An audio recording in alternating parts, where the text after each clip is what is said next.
my name is Autumn Lowry, and I'm going to tell you guys a story, okay? Okay. Okay.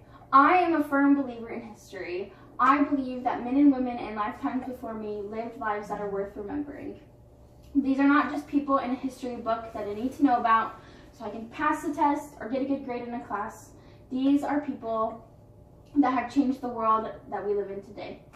They were human beings. They had good days and they had bad days. They laughed and they cried and they had a favorite song and they were probably had their heart broken just like the rest of us.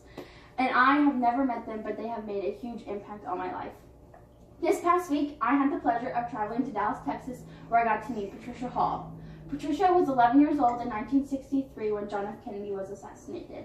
Her grandmother owned this rooming house that Lee Harvey Oswald lived in just 6 weeks before the assassination.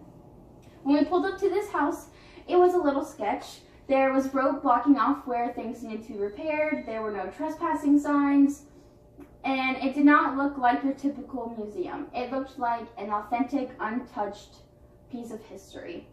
When we walked in, Patricia explained how everything in the house was exactly how it was on the day that John F. Kennedy was assassinated. The couches were the same, the wallpaper, the television, everything. It was like stepping into 1963. While we were waiting for the rest of the visitors to get there, we exchanged some personal getting to know you information. She explained how her grandmother owned this house, and when she got sick, her mom moved in. And when her mom got sick, she moved into the house to take care of her. And after both women had died, that's when she decided to turn this house into a museum. When our last visitor got there, he walked in and he said, "Hey, my name is Fred," like the Flintstones. I knew right away that we were going to have a great time. He was also a self-proclaimed historian, like myself. He explained what he remembered on the day of the assassination. Now, he was glued to the television like the rest of the nation. After we had gotten to know each other, Patricia walked us into Lee's room. It was about the width of my arms, not very big at all, and everything in the room was exactly how it was, except for the mattress though, because she said that was too creepy, so she got rid of that.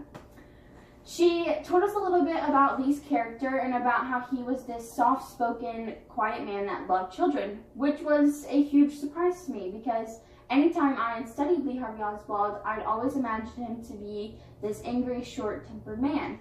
But that was not how she remembered him at all. She told us this story about how her two brothers, who have since passed, were out on the front lawn and how they were wrestling and it turned into this actual fight. And Lee pulled them aside and said, "As brothers, you need to love each other, look out for each other, and never do any harm to another human being." When she said it to me, I got chills. Never do anything to cause harm to another human being? Why would the man that supposedly assassinated the president say those words? Now, Lee was living in this house because him and his wife were separated at the time, and his wife was living with this woman named Ruth Payne, who told Lee that he needed to get a job and provide for his family before they could live together. And that's how Lee got his job at the book depository. A lot of people believe that he only got it there a week before the assassination so he would have access to assassinate the president, but that was not true. She also told us that he, I know what I messed up. Dang it! You're almost done.